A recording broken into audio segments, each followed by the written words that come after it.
আমার চ্যানেলে সবাইকে অনেক স্বাগতম। আজ বানাবো বেসনের লাড্ডু। তো সবার প্রথমে আমি এই ছোটো হাতা 4 হাতা বেসন নিয়ে নিয়েছি, তারপরে পরিমাণ মতন জল নিয়ে নিয়েছি। এবার আমি ব্যাটারটাকে ভালো করে গুলে নেব, না পাতলা না গাঢ়। গোলাটাও কমপ্লিট। আমি কড়াইয়ে পরিমাণ মতন তেল দিয়ে দিয়েছি। এবার সমস্ত ব্যাটারটাকে ভালো করে ভেজে নেব। দেখো ভাজাটাও এখানে কমপ্লিট হয়ে গেছে। তো আমি এবার মিক্সিতে ঘুরিয়ে নেব।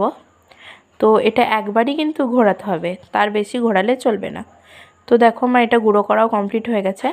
আর অন্যদিকে আমি আর একটা কড়াইয়ে 2 বাটি জল আর 1 বাটি চিনি আর অল্প পরিমাণ ফুড কালার দিয়ে দিয়েছি। ভালো করে এটা ফুটে গেছে। এবার আমি দিয়ে দিচ্ছি গুঁড়ো করে রাখা বেসনটা। তো দেখো এটা দিয়ে ভালো করে এবার আমি রান্না করে নিচ্ছি। রান্না করাও কমপ্লিট হয়ে গেছে। শক্ত করে একটু নামাতে হবে।